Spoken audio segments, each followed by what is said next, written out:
Namaskara, good morning, good afternoon, or good evening, whenever you're watching this or listening to this, and welcome to the latest episode of Perspective Platoon with Prateek.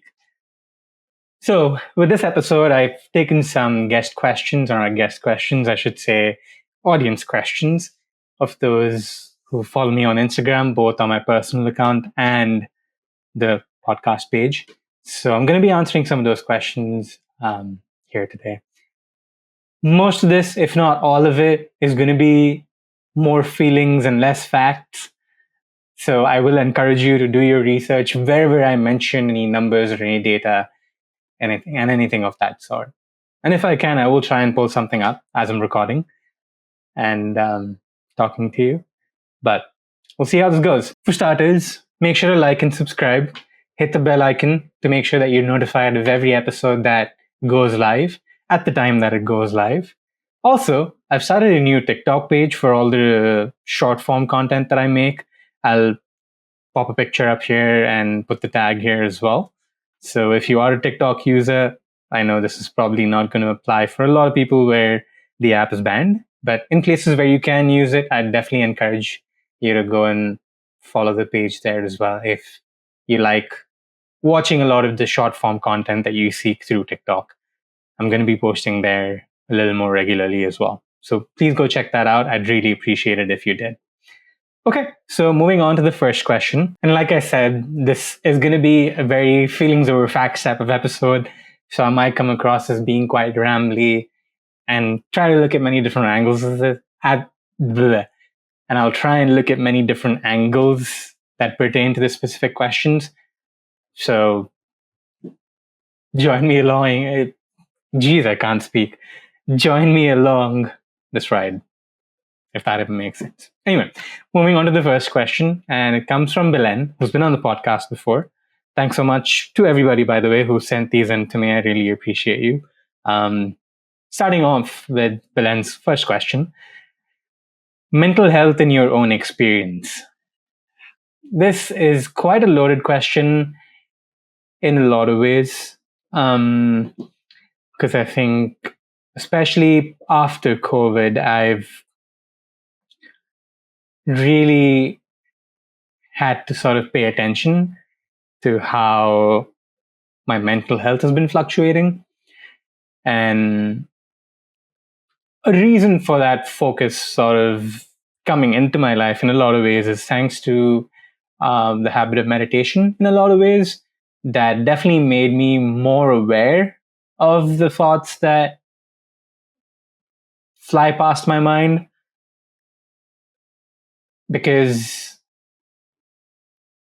looking back at how I would observe my thoughts before I started meditating versus how I would observe my thoughts after I started meditating, I've noticed that there were certain patterns before mentally, like in the way that I saw things, the way I approached things, that became much more obvious after I took up the habit of meditation.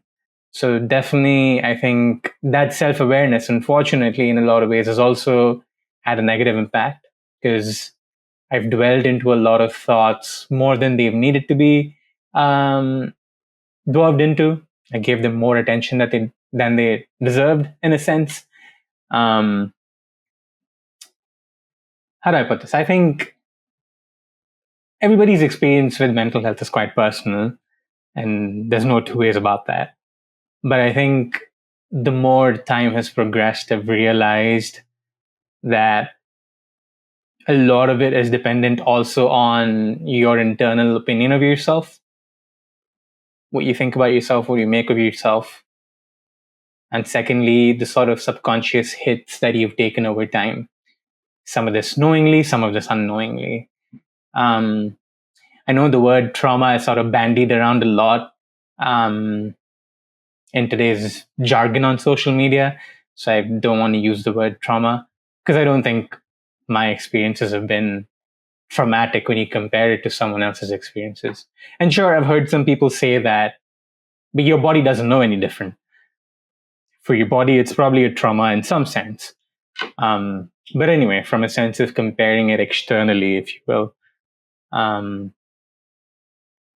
it's not as bad as other people might have had it. I won't go into the specifics of those experiences in this moment. Maybe that's another episode or another few bunch of episodes for me to explore and sort of talk about this in more specifics. But what I've started to realize a lot lately is that action, in a lot of ways, is the antidote to any of the sinking feelings that I've had.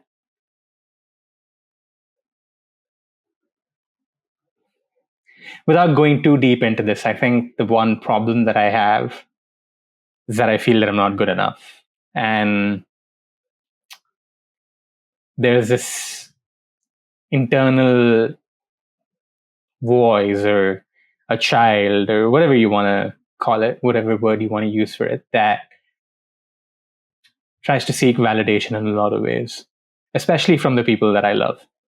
I think I definitely was seeking that externally through other people outside of family or close friends as well. But as time has passed on, and I've learned some things through like watching stuff or reading the Bhagavad Gita, for example, I've been able to sort of distance myself from trying to seek that validation externally from other people. I've been struggling to fight that battle of seeking validation from the ones I love, to be very honest. And yeah, it's something that's a constant work in progress, I'd say. So right now, acting on the things that I want to do and making sure that I do them has been very helpful in terms of making me feel better. And again, that's not the healthiest way to sort of build your self-worth, because you're attaching it to actions, right? You're attaching it in some sense to outcomes of those actions in a lot of ways. So it's very important to be able to make that separation as well of attaching your worth to the outcomes of your actions, because you do not have control over the outcomes of your actions. Not always, of course, because there's a lot of other external factors that play into it, and you can only control the controllable, as they say. So it's definitely a work in progress. I will say that the past 3 years, three and a half years, I guess, have been a huge learning curve about myself, how I've also, in a lot of ways, not felt the feelings that I've had whenever I felt sad about something or angry about something. Before, like when I was much younger, living back in India, I had the tendency to bottle all of that up. And that bottle cap would essentially, like those champagne corks or whatever the fuck happens to those. Anyway, I don't know why that was the comparison I thought of. But anywho,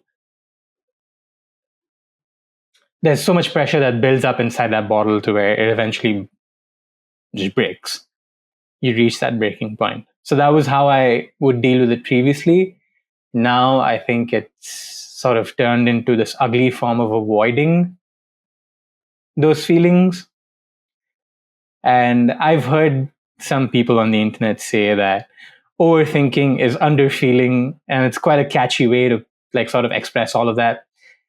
I'm no psychologist, as you can tell, so I'm really not sure how that works and applies. But when I think about it, to me at least, and maybe there is some confirmation bias associated with it, but to me at least, it makes a lot of sense in terms of how you start to overthink a lot of the times when you're under feeling. But anyway, all that to say, I've started to realize my emotional sensitivities in a lot of ways. Have I fixed them? No, if I'm being very honest, no, I haven't. But I'd like to think that I can get there. But I think a lot of it also connects to accepting myself for who I am and where I am right now in this part of my life, respecting myself, building that self respect in a lot of ways, and that self belief and that self worth. And just going on that journey, because I think it's not something that's going to be answered in the next 24 hours, maybe not even the next 24 days or 24 weeks for that matter. It's probably going to take much longer than that. But going on that journey is something that I definitely have to give some dedicated attention through more of or doing things that help me take care of myself a little more, a little better.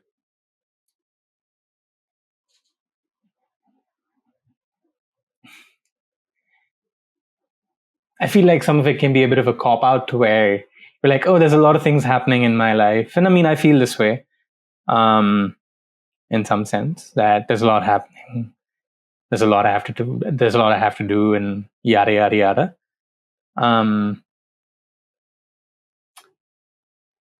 But I really have to prioritize taking care of myself a little more. And it'll happen. I'd like to believe that it will.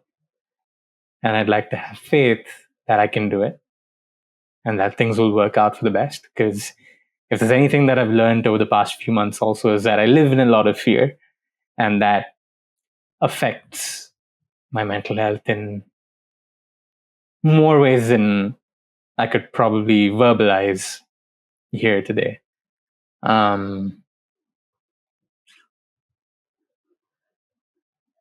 Yeah, yeah. I know I said a lot over there. Um,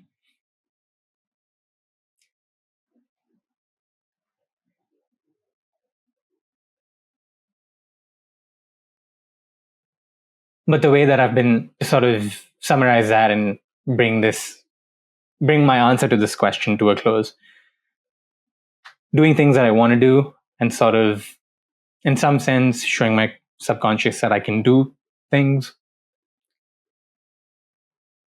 and take those incremental steps towards becoming a better person have definitely been helpful.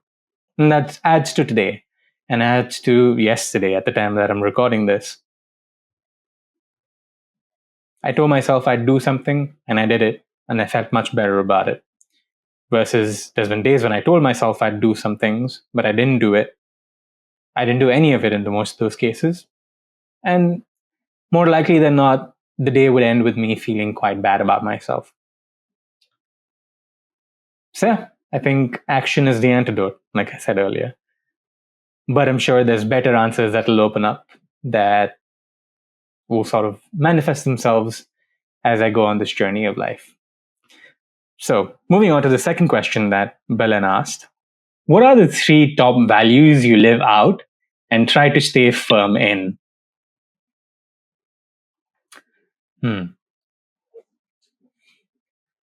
I think it's hard to pick a top 3. And the reason I also feel that way is because some of it is a mishmash of values and principles and beliefs and whatnot. But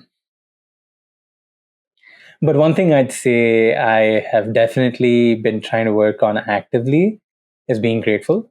For any experience, be it good or bad, being grateful to God for this life that I live. Because even though I have my struggles, in more ways than one, I'm quite a privileged person. And there's a lot of things that I have that many other people don't. And I think that sort of ties to having a bit of humility as well. And again, I kind of hate the fact that hate is maybe a bit of a strong word there, but I kind of dislike the fact that I'm talking about myself like this and that you're hearing me I guess, big up myself, which sure is a good thing to do once in a while, but um,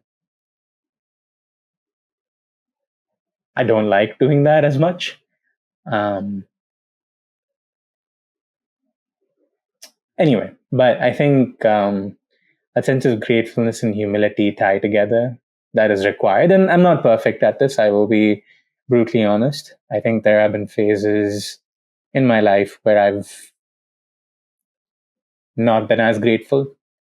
But the one thing that I try to remind myself more often than not is that when good things happen, be it a small list of things, doesn't have to be something major. I can connect it to this specific episode that I'm recording. I posted this story yesterday and I hadn't seen any questions come in for a good chunk of time. I'll be honest, I was like, oh, okay. I guess if there's no questions, then I'll have to figure out another way to fill the gap for this week so that I have an episode that comes out. But then I check later, and all these questions that I'm going to be answering here were in my inbox, and I actively made an effort to be thankful in that moment. And in my own mind, to my own voices, sort of thank God for that moment. Because I got what I was seeking. I was seeking questions from you guys out there, and I got them, and I'm very thankful to you for that as well. So thank you so much once again. But yeah, I think those are two: humility and gratefulness. I know empathy is one of those things that's also bandied around a lot, and it's sort of one of the foundations that led to me starting this because I wanted to be able to exercise that muscle a little more as I spoke to people and gotten to hear their stories and understand them. I think the one thing with empathy that a lot of times can be can be easy to forget is that you can empathize with someone's actions, but that doesn't necessarily mean that you can justify them as being right or being wrong. Because in that moment, the person might have chosen to make that or take that step because that was what was right for them. You can sit on the back, you can zoom out rather and analyze it for what it is. And if it's something wrong that affects a lot of people, then it is wrong. Objectively speaking, it is the wrong thing that they did. Empathy does not mean that you let go of the wrongdoings that someone might have done and the things they might have done that might have affected others. It's trying to understand why they might have done those things.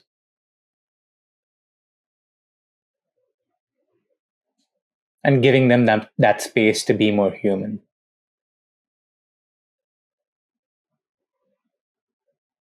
Because we're all human after all, and I think there's a lot of things that influence us, for better or for worse. And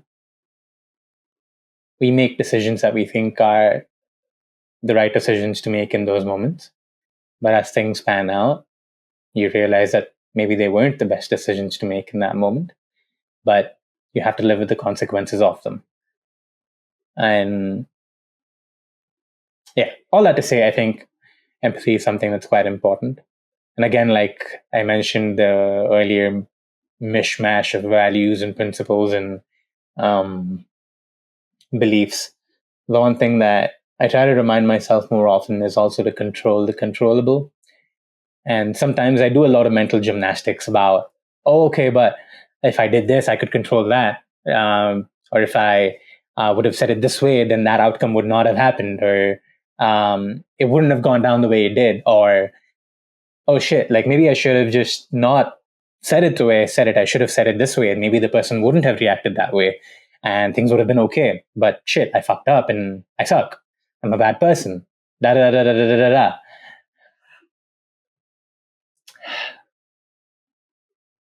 In those moments, while yes, what I've what I've done could have been wrong, might have been wrong, but probably wrong.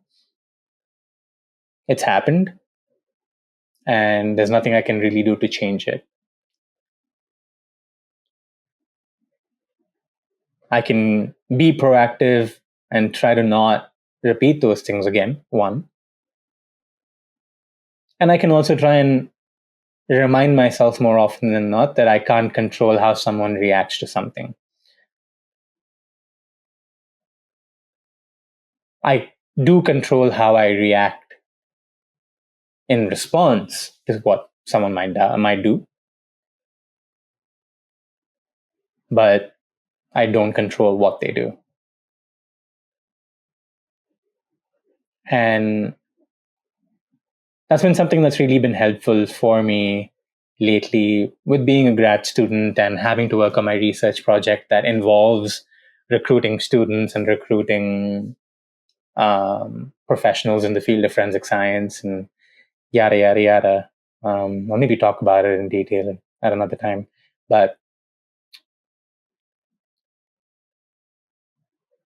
realizing that you have control over the controllable, give it your all. Just give it your fucking all. Like if it's being persistent with emailing someone 4, 5, 6, 10 times, do it. If they tell you no, then that's a different thing. Don't. Maybe. Again, depends on the situation or a circumstance that's specific to your experience. But for me, what's been helpful is being persistent and making sure that I'm doing everything that I can, but realizing that at the end of the day, someone might still choose to not take part in my research study, or someone might drop out of my research study. I kind of hinted to this in the episode I recorded with Jordan Walter that came out before this episode last week. So yeah, I think that's something that I've been working actively to remind myself more often than not. Anyway, speaking of graduate school and research, one of the questions that I had come in was from Shivani. Thank you so much, Shivani. She asks about the career opportunities in forensic science as an international student.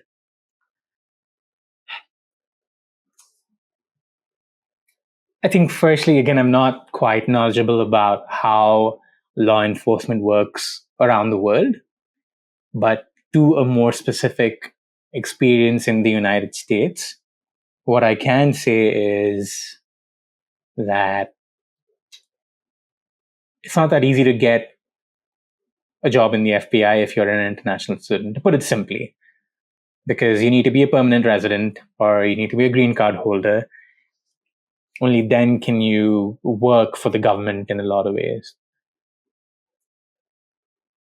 There are private companies that do hire, that do hire forensic technicians of sorts, like be it DNA analysts or toxicologists or chemists. They do get hired by private companies. But if the goal is to work for the FBI, maybe that isn't really a realistic goal. In the short term, sure, if one chooses to live here in the United States in the long term and like is seeking citizenship and work sponsorship and all the 100,000 different things that you have to do to seek immigration to live in the United States. Gotta love the immigration system. But anyway, it can be limiting in some sense. However, here's what I will also say. I think it's important where you choose to do your studies in forensic science. I mean, granted, I've only been studying forensic science at UCO. And I think the beautiful thing about the program here, and I'm going to sound like a shill and I don't give a fuck. It's okay, because this is how I really feel about it, and I'm sharing it. So anyway, the forensic science program here is designed quite nicely to where you have to pick up another major along with your forensic science major um, as an undergraduate student. So I picked chemistry when I was fresh off the boat back in 2017 in January. And I essentially have a degree in chemistry health sciences to be more specific, and a degree in forensic chemistry. What that does is makes it easier for you to be able to blah, blah, blah, makes it easier for you to have the skill sets that you might need to work in other industries. And if I had to zoom out and think about it, I'm sure if you were to take like a straight forensic chemistry program in a different university, you would learn things that would be applicable in, I don't know, the field of medicine or the field of food manufacturing and yada, yada, yada, because there's a lot of chemistry associated with those things, and um, applications such as chromatography apply regardless of the industry you work in, if you will.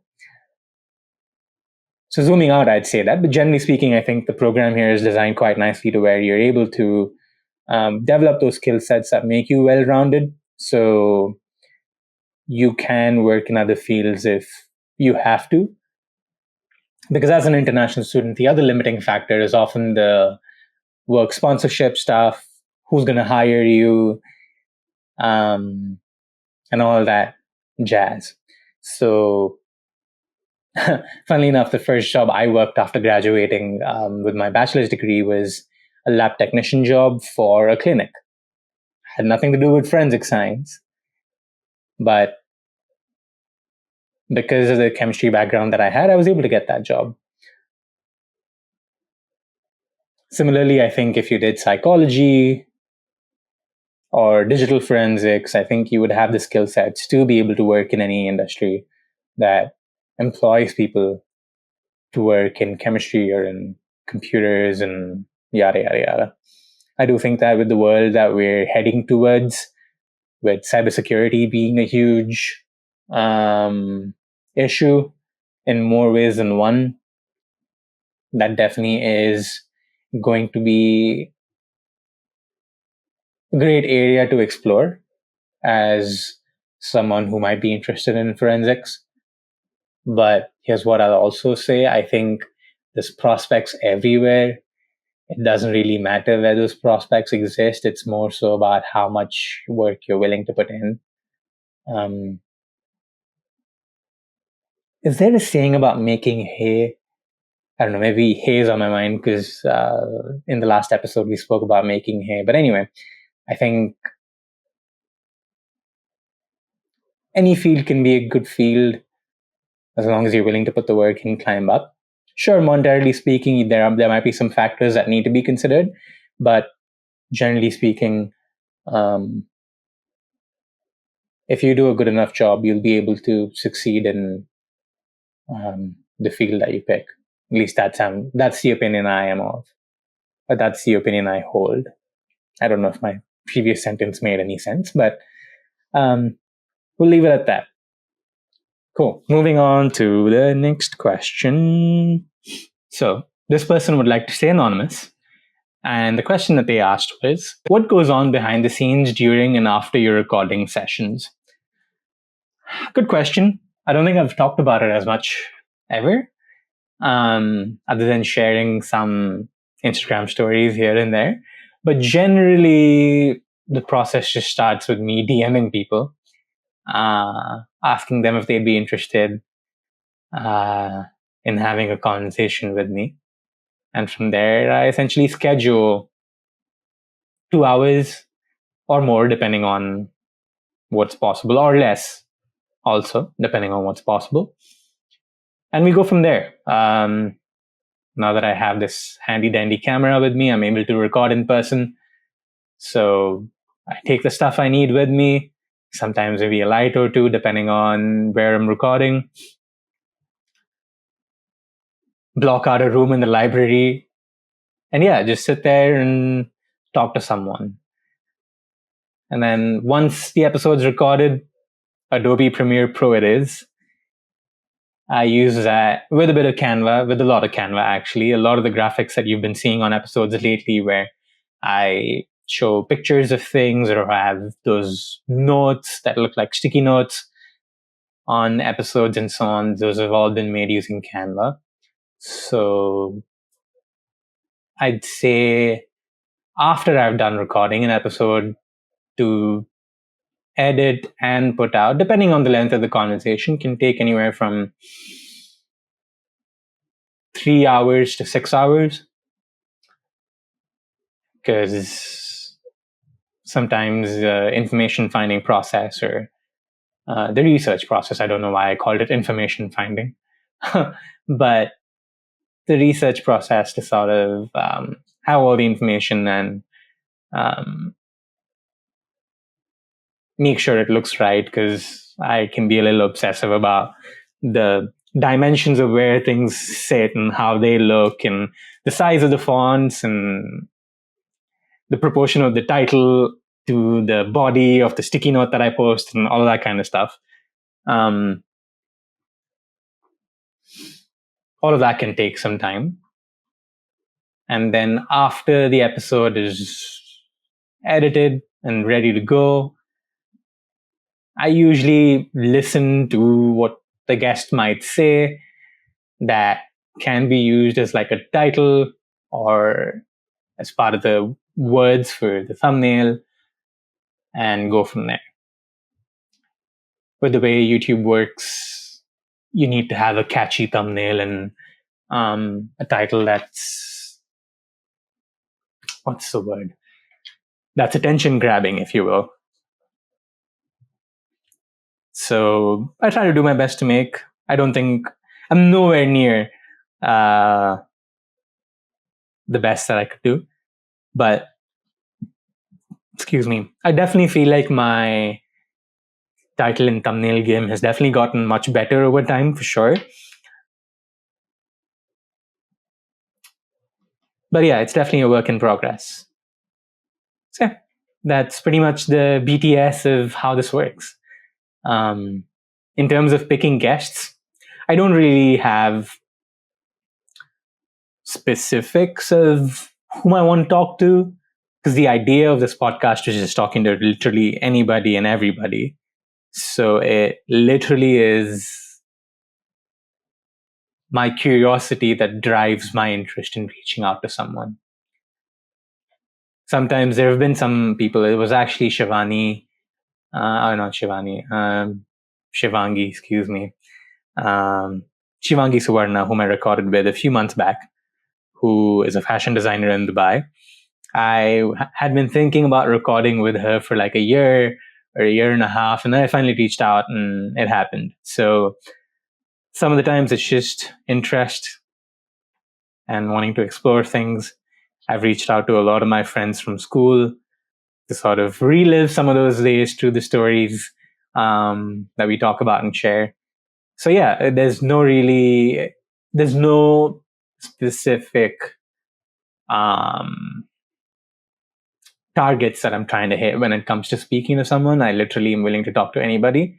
Sure, there are certain boundaries there, of course. But I just need to be interested enough to be able to have a conversation, and again, the bar for that is quite low in terms of my interest and how much interesting someone has to be, I guess, is what I mean to say. Like, the bar for that is quite low. Because I guess we can be quite judgmental of how interesting someone is and all that kind of stuff. But at the end of the day, once you sit down and start exploring things and have conversations and ask questions that go deeper, you realize that there are a lot of complexities that make someone interesting. So that's the beautiful thing about podcasting and being able to talk to people. And I'm super grateful that I've spoken to I'm closing in on 100. I think it's 94 or 95 right now, maybe even 96. I'll put up the correct number here. But yeah. There you go. I hope that answers that question. Thank you so much. Moving on to the next question. Anika asks, what motivates you?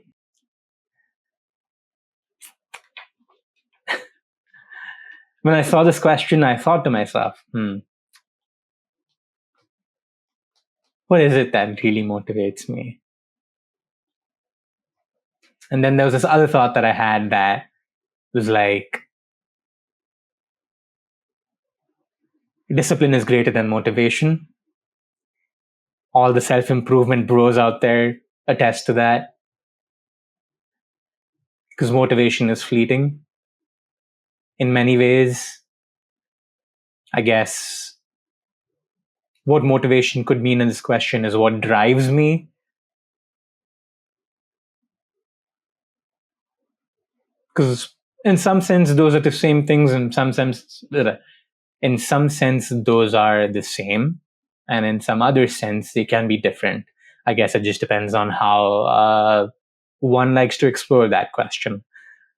In terms of what drives me, I think it's definitely my curiosity in a lot of ways. My mom often says, or used to say at least, because I haven't heard her say this recently, but people would joke about how often I'd say why.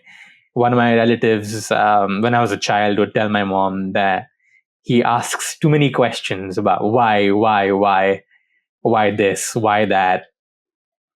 And I think this driver of curiosity fuels the child in me in some sense, which connects to my previous answer about talking to literally anybody and everybody.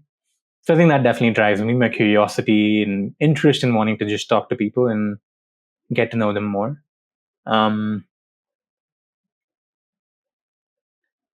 Another driver I would say is definitely the epiphany that made me want to start podcasting, which I've talked about before. But if you're new around here, I'll just share a TLDR version of it. Essentially, during June or July of 2020, with everything that was happening at the time, I had this epiphany that kicked me in the backside. That was like, maybe you should start podcasting and just talk to people and get to know them more, because that will develop your understanding and add to your perspective as a human being. Because I think perspective in a lot of ways is everything when it comes to the way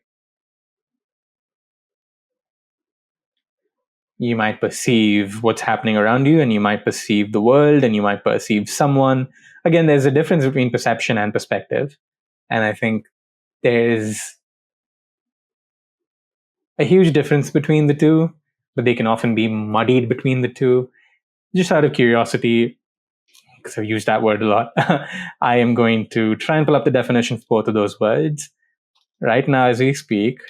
Perspective versus perception. I don't want to watch a YouTube video. I just need quick definitions. Okay, I will try and find what I'm looking at, or not find what I'm looking at. I found what I'm looking at.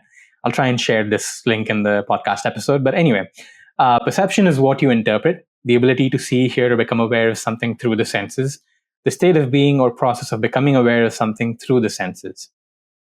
It's not about one thing, it's more a mix of attitudes and values that provide you insight into an idea. Perceptions are typically developed from our beliefs, which are developed over time or sometimes from a life-changing event. When we have beliefs about something, we use those beliefs to perceive meaning from a situation. And this is from two guys who blog on medium.com. And the definition that they have for perspective is the way we see something or our point of view. Keep things in perspective means to look at the whole picture, to take a step back and see things in their proper relation to everything else, to logically take a look at a situation and assess the situation, hopefully before we react. I wonder if they mean assess instead of access. Anyway, now to confuse things further, our perspectives come from our perceptions. And then the article goes on to a lot of stuff, which, again, I'll link it so that you can read it if you're interested. But yeah, there's that. So, all that to say, this epiphany that I had drives me to continue to do this. And I had a huge phase in between where I had stopped podcasting from mid 2022 to about late 2023. I hadn't released a single episode. even though I was sitting on 6 episodes that I had already recorded, 6 or 7 or whatever the number was. So every day during that time that I didn't do this, I would think about doing this. So that made me want to come back and do this again and continue to do it. And God knows where this will take me. Do I have dreams? Absolutely, I do. I'm just another human being like you. We'll talk about those another day, I'm sure. But for now, I think those are definitely things that drive me to want to continue podcasting. And from a human perspective, I've been trying to find healthy sources of motivation and drive. Because I think negativity can definitely be a catalyst to growth and evolution as a human being. Like someone saying that, yeah, you suck, you're not going to amount to anything, can definitely fuel you to do something better and make something of yourself. But I think in some sense, that's not the healthiest way to go about it, because at the end of it all, it's sort of like you've taken that journey to prove them wrong, while it's not really about proving anybody wrong. It's about just taking your own journey, right? I know that's some philosophical woo-woo, but yeah, I've been trying to find more healthier drivers for sure. And it's a work in progress, but I think the one thing that I try to think about is trying to actively become a better person. And the struggle that I have is I can often fall into this trap of perfectionism, wherein I feel like I need to be the perfect 26-year-old, but then the idea of a perfect 26-year-old doesn't exist. A perfect 60-year-old doesn't exist. If you do find me one, let me know. I think that person rather, should be revered for their perfect being, if you will. Because again, like, what is perfection, right? Like, some of that is quite subjective. The subjectivity associated with that is very individual. For example, that's what subjectivity is, right? Like, it's an individual view on something that is influenced by a lot of your experiences. So what might seem perfect to you might not be perfect to someone else. And I was listening to this theory that Chris Williamson, who's a podcaster himself, and he was talking to Tulsi Gabbard, who's an American politician, for those of you who don't know. And he was talking about some theory called the yogurt lid theory in his British accent that I'm sure a lot of people find beautiful or attractive, or any other adjective you'd like to insert in there. But anyway, he was talking about how one of his friends was interviewing someone that he was really looking forward to speaking to. And he was at his house, and they were sitting there and like setting things up, setting the recording to get it going. And this person who was going to be interviewed, the interviewee, asks if they could go and grab something to eat because they were hungry. So the interviewer goes, yeah, sure, it's your house. So he goes and he grabs a thing of yogurt and he sits down and he opens the yogurt, takes a second, and then licks the lid, and then continues to eat his yogurt. There's a funny sort of perception that we tend to have about people in that. That's such a human thing to do. That's such a embarrassing thing to do, or some people might view it as that. But just someone doing that in front of you and being so human sort of drops that. What's the word I'm looking for? um, it sort of shatters that perspective that you have of this person being a perfect person in a way. They're just as human as we are. Um, so yeah, I don't know where I was really going with that, but that's the tangential nature of how this works. So there's that. Um, so yeah, definitely trying to look for more healthy drivers. I do have some in my mind, but I personally wouldn't like to share them at this time. Maybe at a different time when I've experienced them enough and used them enough to where I feel like those are good motivators. Maybe then I can explore them a little further. But for now, I'll leave it at curiosity and my epiphany when it comes to the podcasting journey and in terms of just a human experience and taking this journey as a human being. I'd say the want to become a better version of myself. Awesome. Moving on to the last question, which was actually the first question that I got. And this one's quite a loaded question, actually. It is, I mean, all of these questions, like if you want to explore many different aspects of him, be an entire episode by themselves. But this was the first question that I got in my DMs. And I was like, oh, if this is the only question I get, maybe this is an entire episode that I could record about. Because it's something that is quite pertinent to the world that we live in today. And it's something that definitely needs to be talked about a little more.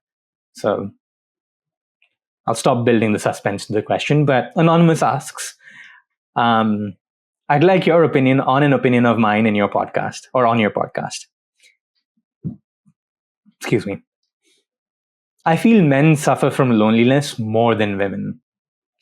Because when men are lonely, if they text someone, be it a guy or a girl, that he wants to hang out or something, there are more chances of them being ignored or ghosted. But if a woman feels lonely and texts a guy or girl, everyone will be ready to hang out with her. Both the girl and the guy will come to the woman's rescue. But men always seem to withhold that feeling throughout their time because they know that other men itself don't care for each other. But when it comes to a human, people of either sex care as if it's like a natural reflex. Very loaded. And I had a conversation with this person, and some of this came from a personal experience of how when they had tried to reach out to one of their friends, they didn't want to hang out with them. But then fast forward a few hours later, this person sees a story of this friend that they reached out to hanging out with someone who was a woman.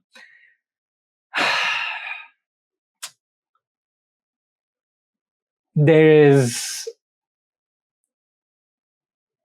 a lot to explore in this question that I don't think I can in 10 minutes because I actually have just 10 minutes left. I need to wrap this up because I need to be somewhere. But I'll try to do it justice. I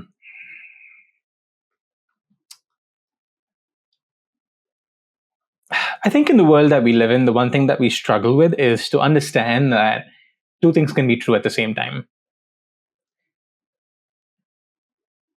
Both men and women are struggling in today's day and age. And I think both men and women suffered from many different things back in the day. Just because we highlight the fact that the male suicide rate has been going up, or the female suicide rate has been going up, and yada, yada, yada, doesn't necessarily invalidate the existence of the other argument. Both things can be true at the same time, and I think both things should be talked about because they're very important things. And as the world becomes more digital, we're sort of drifting away from the essence of ourselves as human beings to where we're becoming less and less social physically thanks to the advent of social media that's behind a wall essentially. with a screen and some VR goggles and whatever the fuck.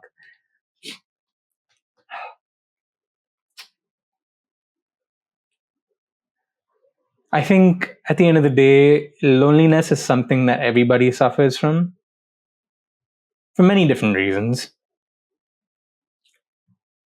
I've had a huge phase where I felt like I was lonely and that I would remain a loner for the rest of my life, which is not true, but that was how I saw myself. And some of that has to do with my upbringing and like how I lived away from my family and yada yada yada. I mean, again, that's something that we could talk about more in detail another time. But all that to say, I think we live in a world where everybody feels alone. And this is just my opinion. It's feelings over facts. Please do your own due diligence and like find whatever's out there. But as I'm talking about it, I'm just curious to sort of go in and look at male versus female suicide rates worldwide.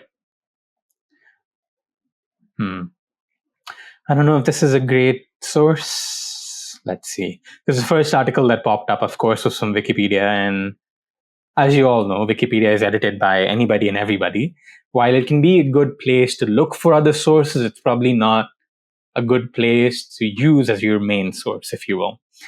So let me try and see if I can identify this source that they're using in this article and sort of explore the thought.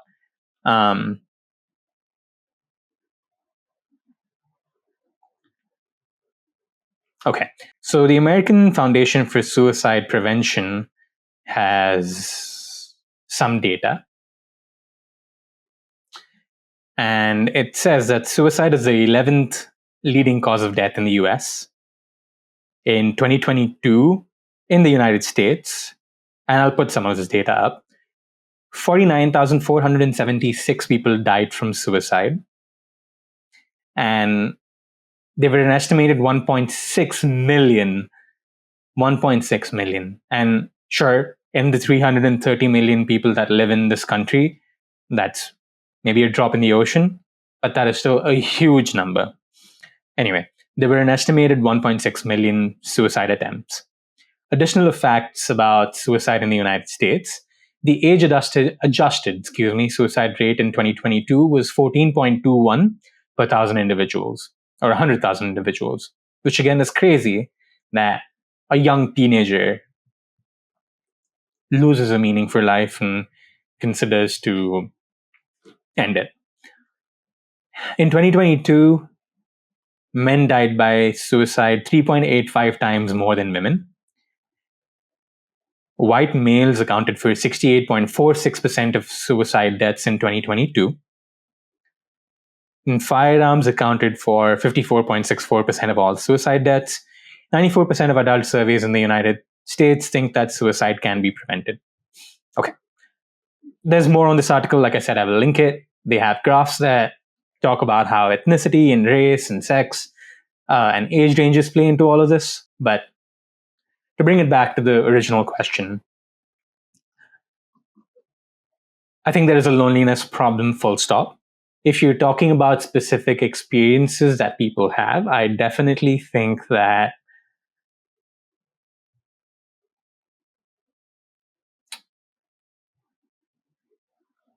in this instance, at least,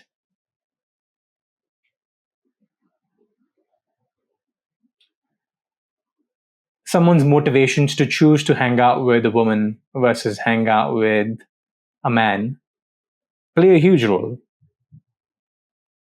right? Like, is it friendship? Like, maybe for this person who chose to hang out with the girl and not with the person who sent the question, he was friends with the girl, so he preferred to hang out with the girl and not so much with the guy. And I think there is a huge difference also between how we might perceive where a relationship with someone is, and a friendship, to be more specific, versus where it actually is. because how you see it is not necessarily the objective truth of it all, right? Because you might think that you're friends with this someone and yay and all of that, but then those feelings are maybe not reciprocated. They're not. The feelings are not the same on the other side, and that's a very unfortunate way to put it, but that is the truth in some sense. So it is very hard to sort of decipher this. But in another sense, again, if you talk about it from the perspective of being in India, because this question came from someone who lives in India and Indian culture.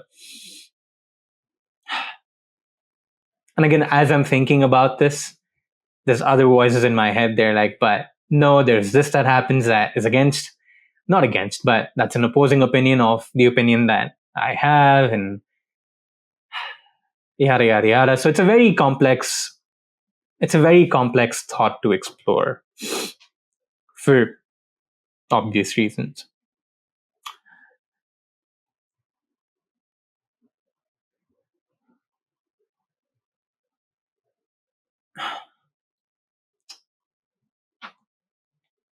I'll go ahead with my thought in that. The Indian culture thing that I was trying to hint at earlier, or trying to get into a little further earlier, was the fact that, generally speaking, I think, or not even Indian culture, I think it applies to the world entirely. There's this sense of machismo that is associated with men, right? Where um, men have always been the type to figure it out. Yeah, you're a man, you'll figure it out. Yeah, you're a man, don't be a sissy, don't cry. Yeah, you're a man, like, whatever, get up and go to work. You gotta earn bread for your family.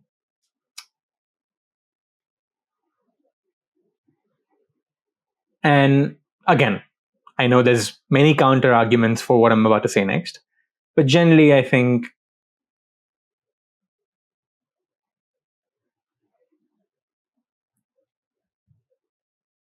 people make an effort to try and protect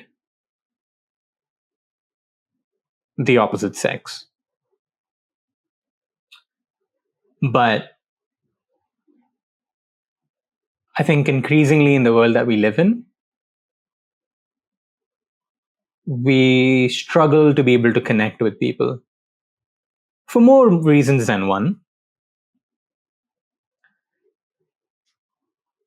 I think that lack of connection with other people also leads to a lot of this. There's someone really well versed and very knowledgeable on this. His name is Dr. K, and he has a channel called Healthy Gamer on YouTube, and I think he does like stuff on Twitch. He's a psychologist in the United States, and I've recently stumbled onto his content. I'd say recently, probably since a year, and he has very interesting things to say about this. So I definitely encourage people who are curious about this to explore it, because he talks more specifically about men and how there's certain things that affect loneliness amongst men and why they feel like a lack of meaning, or why they feel a sense of what's the word I'm looking for? That there's nothing worth living for. Let me try and find this up. Dr. K, 3 things.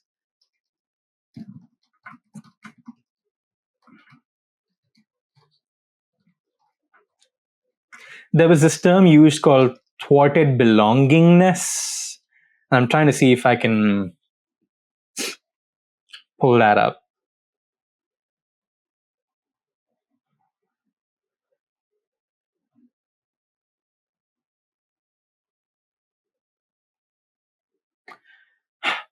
Okay, I won't go too deep into this because I think it's something that everybody can try and seek out themselves. But I would definitely encourage you, if you would like to have this conversation with me, comment on this video or reach out to me on Instagram. And I'd be more than happy to have a conversation on the podcast or outside of the podcast, just in private, either way. I'd love to have this conversation. But just to find the definition of what thwarted belongingness means, joiners, this is from the Aquila digital community, which is connected to a university because it's an EDU domain. Again, I'll link this in the show notes of the episode. But joiners, who I'm guessing is a researcher, interpersonal psychological theory of suicide states, thwarted belongingness, the feeling of being alienated from others, and perceived burdensomeness, the feeling of being a liability to others, are the primary proximal factors leading to suicidal desire. So there was a lot of loaded jargon there, but essentially, that separation from others is what's harming us and increasing the sense of loneliness amongst men. I'm going to pull up the question that he sent to try and make sure that I hit everything. Yeah, the reason why I brought up the Indian culture thing about trying to be protective of the opposite sex was because the person themselves stated in this question that people would come to the woman's rescue more often than not, which is not always true. And again, there's a lot of experiences that exist out there, or stories that exist out there, that are the opposite of this opinion, because there's villages in India that do brutal things to women. And it's not just India, I think it's around the world. There's problematic, what's the word I'm looking for? There's problematic beliefs that exist that really tend to affect how women experience life around the world. So, yeah.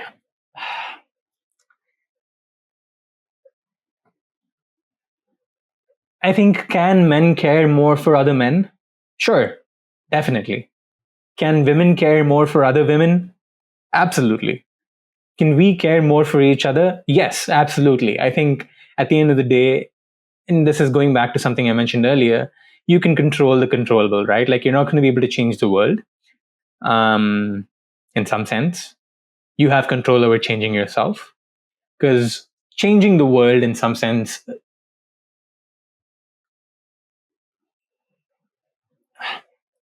requires the other person to take action, and you can be a trigger for that action in a lot of ways. But then that you also have to remember that it's the person's want for change that makes them want to take those actions. So before I bounce off to a different thought completely, the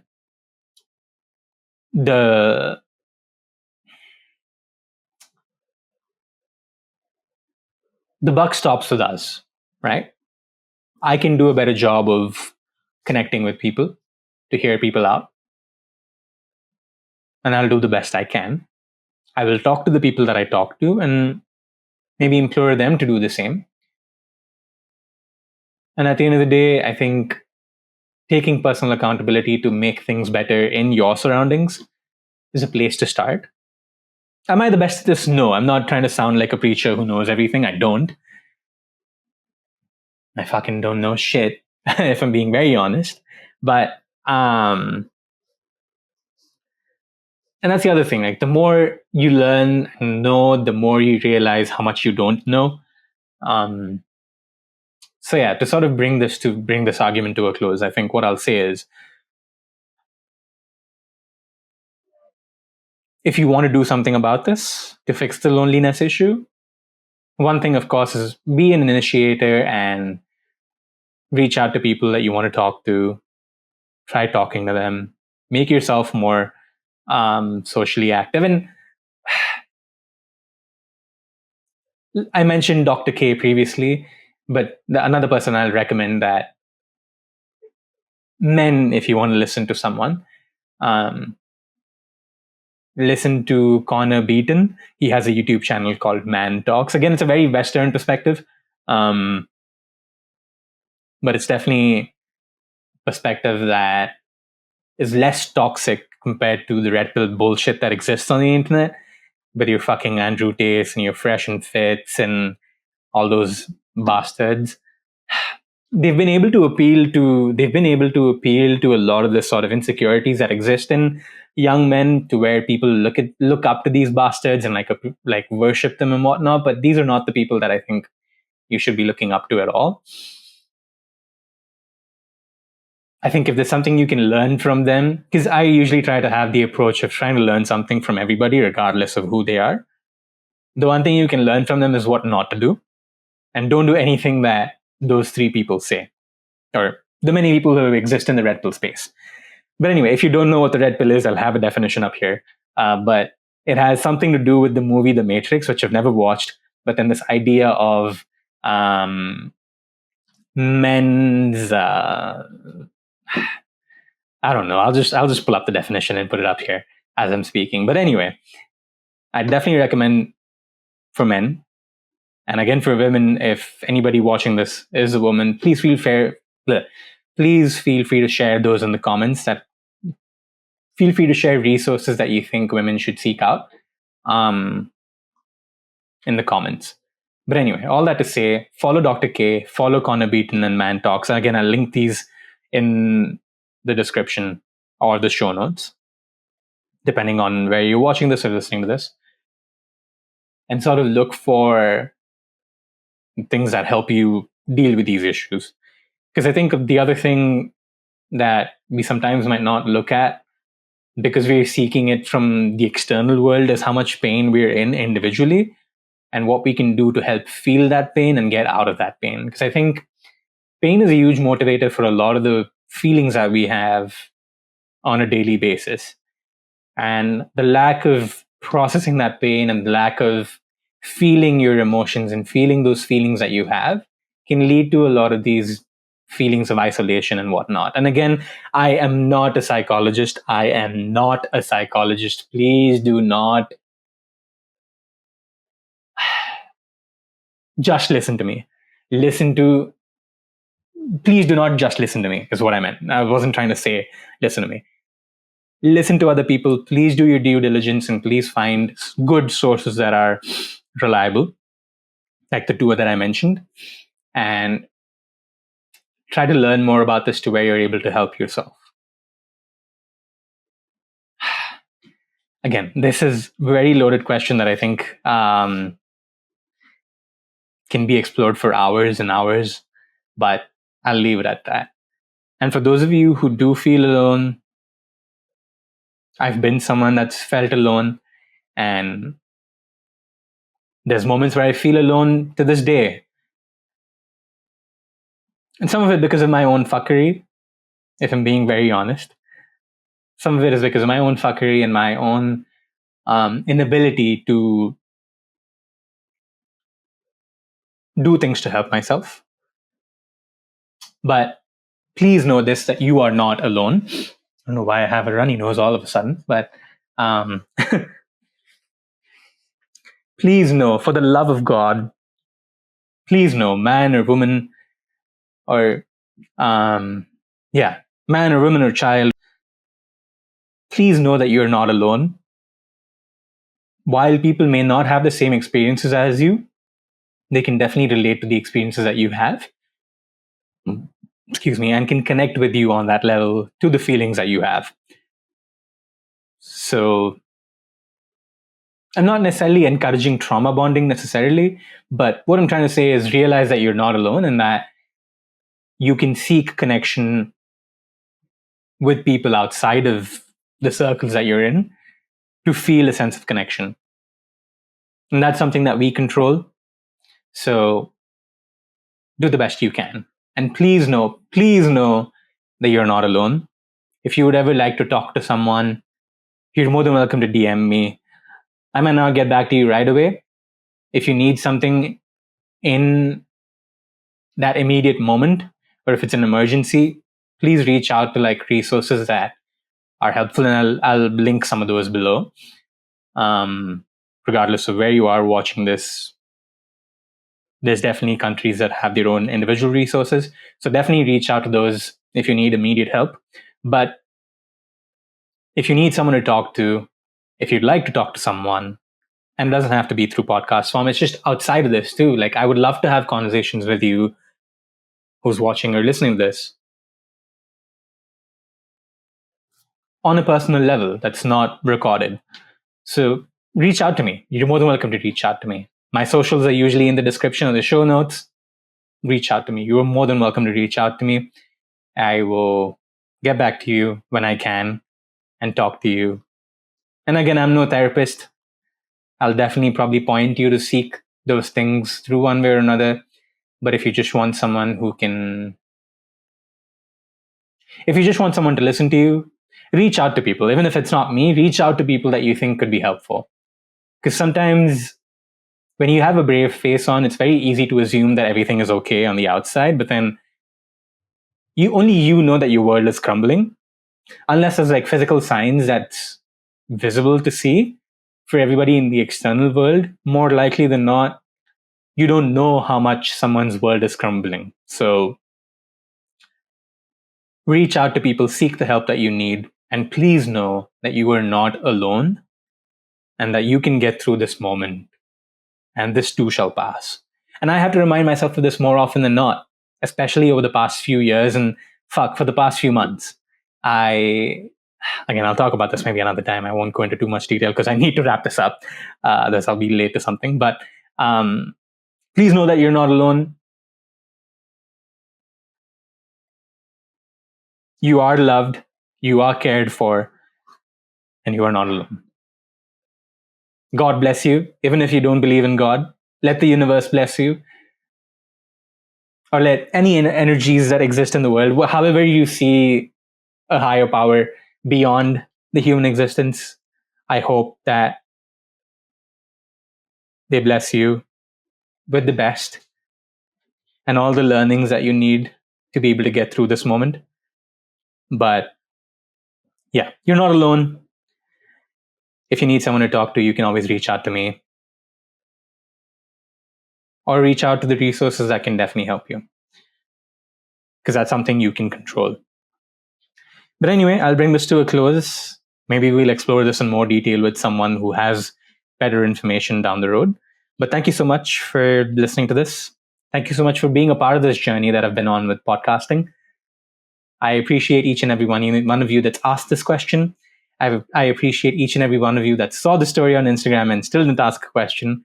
I don't mean that sarcastically. I just mean that from a sense of I appreciate you for following me and for looking at the things that I'm doing and at least paying attention to them here and there. I appreciate you for being a part of the journey, regardless of how involved you are with it, be it through asking questions or through just being a follower on the pages and whatever it may be. Wishing you the best with life. And yeah, please make sure to subscribe, like this video, follow me on Instagram, on Twitter if you'd like, on Facebook if you'd like, and now on TikTok as well. And make sure to follow the pages on platforms like Spotify and Apple Podcasts. I'd really appreciate it if you could do that for me. But yeah, thank you so much, and I will see you guys next time. Namaskar.